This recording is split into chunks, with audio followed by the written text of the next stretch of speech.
lot of anime that air every season. We're talking into the 50s and up. So of course there's no way for me to watch every show, or even half the shows that come out and still review other anime, not to mention my actual everyday life as a broke, stressed out college student. So instead, I take a look at all the shows in a season and pick out the ones that at least mildly intrigue me. From this small pool, I can safely say which I like and which I don't. Because I can't claim to have seen every show in a season for obvious reasons, I'm not going to sit here and say that these are the best shows of spring 2015. Disclaimer, Gintama and High School DxD fans, they won't be on the list. I haven't seen them. My apologies. What I can say, however, is that these shows are worth keeping an eye on and checking out if you haven't already done so.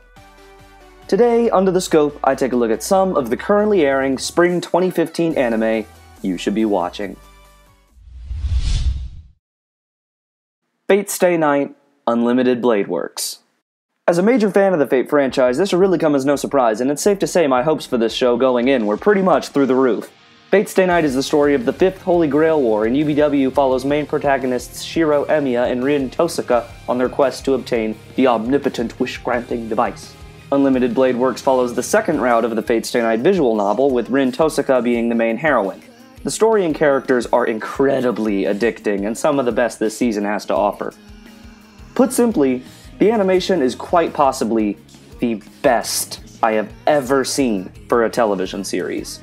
Of course, I've come to expect nothing less from Studio Ufotable, who also gave us Kara no Kyokai and Fate Zero. As of now, I do have two complaints with the series. First, the pacing in the second season has been really fast. It's probably amplified by the fact that I'm watching it weekly rather than binging it, however it has bothered me a little. Secondly, the soundtrack leaves a lot to be desired in my opinion. Some of the more climactic scenes have either very muted background music, or just none at all, making them feel a little bit empty. Still, Ufotable has done a terrific job with this series overall, and I just cannot get enough of the story. If I could go into a coma every week and skip straight to the next episode, I would. Not really. Well, maybe. UBW is a split core series, so you'll have to watch the first season that aired in the fall to catch up. Not to mention the prequel series Fate Zero. It's not very viewer-friendly, so some prior exposure to the world and franchise is recommended. The Heroic Legend of Arslan. When I first came across this series, the premise had me somewhat interested. After a little digging, however, I saw that the original art for the manga was done by the same mangaka of Fullmetal Alchemist, so at that point, I knew this would be a series I had to watch. Arslan is a young naive prince of the mighty Kingdom of Pars. When his country suffers a crushing defeat in his first battle, he must overcome his weaknesses and reclaim his lost kingdom. Arslan Senki is clearly going to be a well-done coming-of-age story in the same vein as Yona of the Dawn from last season. It's been a bit of a slow start as they set up the world and introduce all the characters, but I can see great things coming from the show down the line. It's built a great amount of potential in the first 6 episodes, and I expect it to only get better from here. Even if the CGI does look pretty bad. Make that very bad. Is it wrong to try to pick up girls in a dungeon? I'll admit, I initially decided to pass on this show. I read the premise and figured it'd be another mediocre Sword Art Online clone. Man, was I wrong. While it certainly has its ties to the genre, Dungeon Girl has managed to separate itself from the rest of the pack in my eyes. Belle Cranel is an amateur adventurer who, after being saved from death by the incredible and beautiful Eyes Wallenstein, is determined to get stronger and reach her level with the help of his goddess, Hestia. To this point, Dungeon Girl seems to be a well-executed coming-of-age story with definite harem elements and minimal fan service. Sound familiar? Then you didn't catch the well-executed part. Yes, it's cliched. Yes, it's been done before, but I just cannot deny how entertaining this series has been for me so far. Last time I checked, the point of anime is to be entertained, and Dungeon Girl does so exceedingly well. My teen romantic comedy Snafu 2. Snafu's first season was, and still is, one of my favorite rom-coms out there. Its sometimes hilarious, sometimes gripping deconstruction of the genre is must-see stuff. My one major complaint with it, however, was the lack of an ending.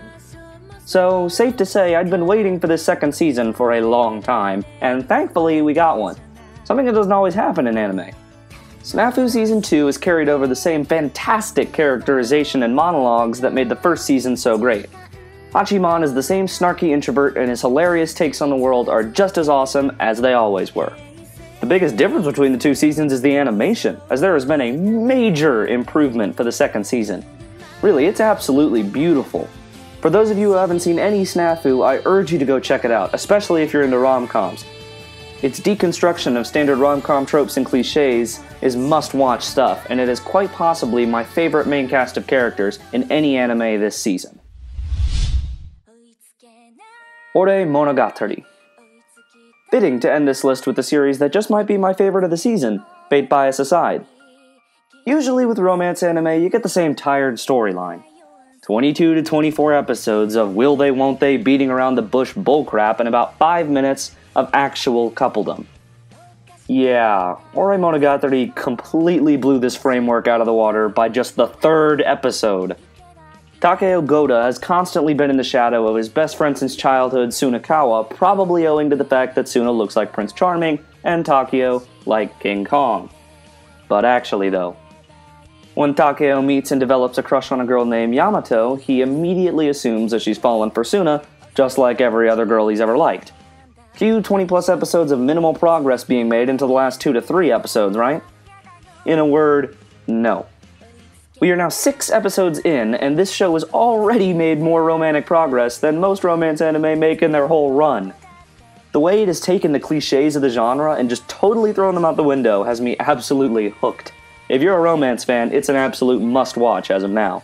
This anime shattered my expectations and has left me very, very excited to see where the story and romance will go next. That's all for me. Feel free to let me know what series you're watching in the comments below or ask any questions. I'll be happy to respond. Please subscribe if you enjoyed the video and feel free to follow me on Twitter if you like. Thanks for watching and see you next time.